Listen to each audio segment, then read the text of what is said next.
I would say. Okay, so leg length equalization with and after total hip replacement. This is an area of interest of mine. Patients that are shown have given consent. So I'm going to show you a variety of examples of leg length discrepancy associated with hip replacements and kind of how I have approached these and dealt with them, and perhaps give you a bit of an algorithm for it. So here's an example of a young woman who has had neonatal hip sepsis. She has a leg length discrepancy of 43 millimeters. So you have to be a joint replacement surgeon and you have to be a deformity surgeon, sort of meld those two. You have to be able to cross those two domains, I think, to approach these cases optimally. And so we did the best hip replacement we could. We put the cup a little high because that's where the best bone stock was in this particular patient. But one can predict that we got as much length as was safe to get, but I could predict that there was going to be some additional discrepancy. So I prepared the patient for it. I did some additional measurements afterward, and in a staged fashion, I will deal with this 25 millimeters of leg length discrepancy by putting in a retrograde lengthening nail from in the distal femur. So you know, when you're doing complex hip replacement and you're trying to deal with leg length discrepancies, there are certain really bad complications. And one of the really bad complications is a sciatic nerve injury. And sciatic nerve injuries come from trying to over-lengthen too much acutely. And so there are various numbers that get thrown around, where it's 3 centimeters or 4 centimeters. But I think the bottom line is when you're doing a hip replacement, a lot of it is feel. And you get a feel for what's comfortable. If something goes, then it's good. But if you're fighting for that, you know, if you get 2 centimeters and anything beyond 2 centimeters is like pushing through a brick wall, then don't keep doing that, because that's how you'll end up with a sciatic nerve injury. So this is a really nice way to deal with residual leg length discrepancy. You can put in a lengthening nail from below. The healing is very predictable, and you take care of the total problem. With my esteemed colleague, we published a small series of these cases of dealing with leg length discrepancies and doing it with this approach. Thank you, Taylor. I used part of your presentation for this next case. The next case, this is another scenario. This is a 28-year-old woman who has a high congenital hip dislocation, and she has pain and she has gait dysfunction, and she has a leg length discrepancy. So she walks with a discrepancy of about 6 centimeters, and she actually has developed an equinus contracture of her ankle because of that. Okay, so now yet another domain. Now you've got your joint replacement domain, you've got your limb deformity domain, now you're entering foot and ankle domain. So you got to be able to cross these domains to deal with these patients effectively. Well, then you do your analysis, and it's always important when you're dealing with these cases, where is the discrepancy coming from? Sometimes, you know, sometimes the bone is short. Sometimes the bone is not short. Sometimes it is related to proximal migration. Well, pretty much in this case, it's all proximal migration. And you know that because you measure your femur lengths, you measure your tibia lengths, and you measure your proximal migration, and all of the discrepancy is coming from proximal migration. Well, then you say, okay, well, all I got to do is do a total hip replacement and get it reduced, and it's going to be great. The only problem is you can predict that a 6 centimeter acute lengthening through a hip replacement is going to be difficult and dangerous. So you have to be prepared for not being able to do that, and you have to be able to prepare your patient for that. And so we anticipated that we'd get 3 or 4 centimeters and that we would stage it and deal with the discrepancy in the manner that I showed you earlier. So there is a very nice technique called femoral shortening osteotomy in arthroplasty of these types. And essentially what you can do is you can then cut out a little piece of bone according to the tension that is appropriate for the reduction.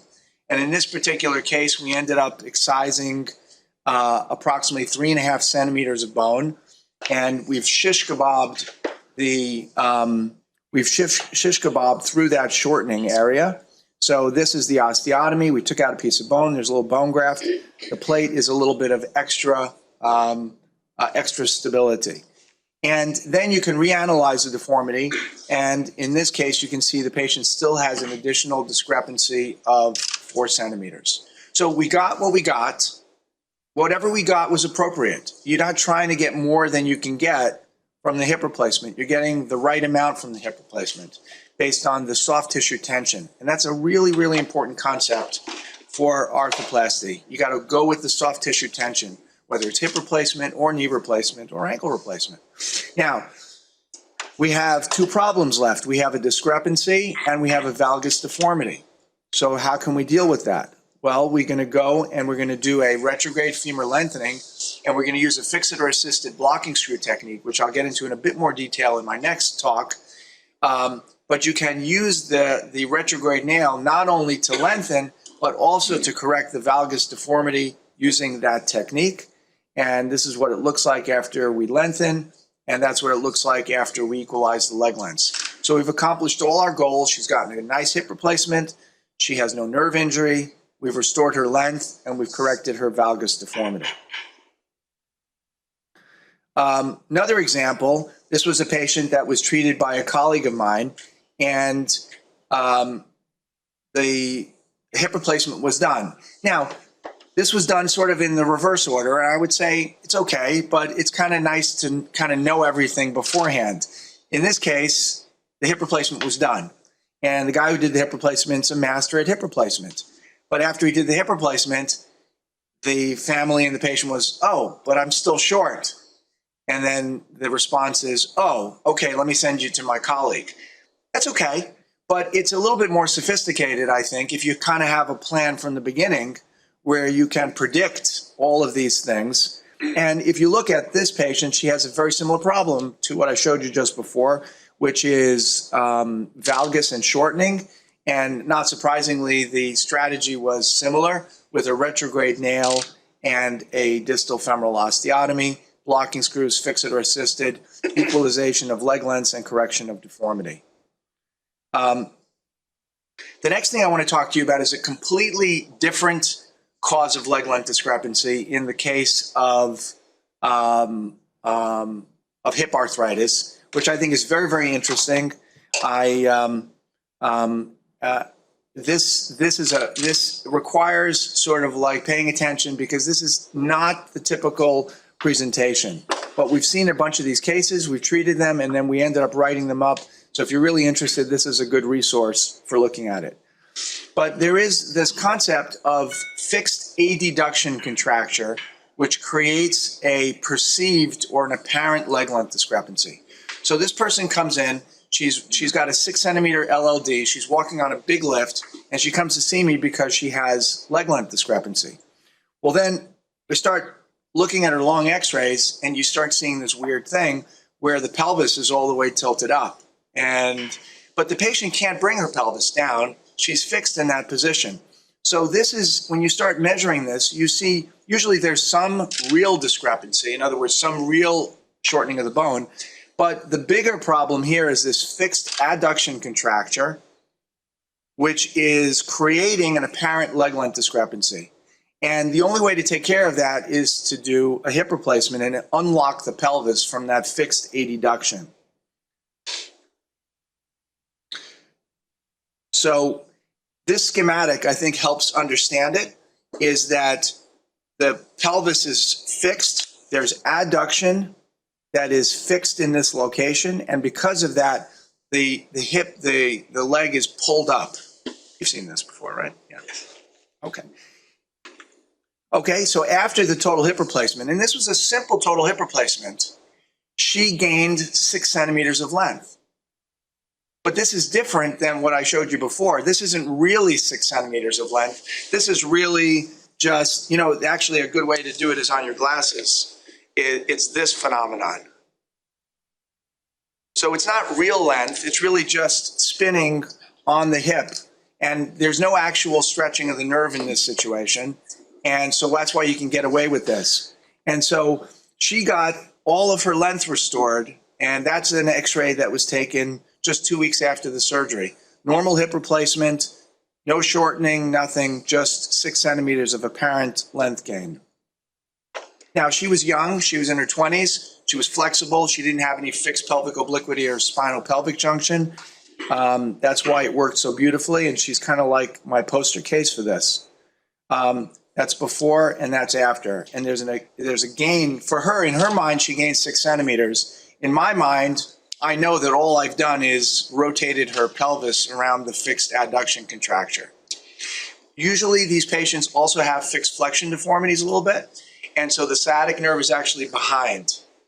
So you're actually not stretching the sciatic nerve at all. And it is completely safe to do this. And we had no cases of any sciatic nerve injury in our series. Again, before and after, and you see the way the pelvis comes down. Now, in an older patient, same phenomenon. This is a guy who is more in his 50s, and this was an old slip capital femoral epiphysis from when he was a teenager. So this had been sticking around for a longer period of time, and then what ends up happening is they start to get some fixed pelvic obliquity at the spinal pelvic junction. So it becomes a little less reliable, but you see this man walked in with a perceived discrepancy of 8 centimeters. And you can see he's got his fixed pelvic obliquity, he's got the adduction contracture of his right hip.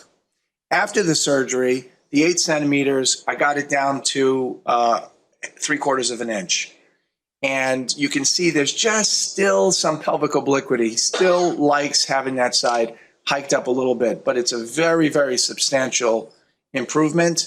And so this is what it looks like afterward. And again, you can see there's just still that little bit of pelvic obliquity, but big improvement in his function from before and after. And again, all done acutely, no lengthening, no injury to the sciatic nerve. And from his point of view, we've gained 6.5 centimeters acutely before hip replacement and after hip replacement. So in summary, I think it's important to understand the various contributions to leg length discrepancy. And it's kind of fun. If you walk in both of these worlds, you get to plan these cases and you get to figure out what part is from real leg length, what part is proximal migration, what part is related to contracture or fixed adduction. Bony and soft tissue releases are critical to improve pelvic obliquity and range of motion in some of these cases. Some of them are very tight, some of them are not very tight. Each case has its own personality. And gains in length are unique to each case. Like a gain in length from a proximal migration is a true gain in length, and you have to be careful about that. But a gain in length from a correction of pelvic obliquity is sort of a freebie in terms of sciatic nerve stretch. And the last point that I was telling you is that if the patient has had this pelvic obliquity for a long period of time, you may not get 100% of a correction because of some spinal pelvic obliquity. Thank you.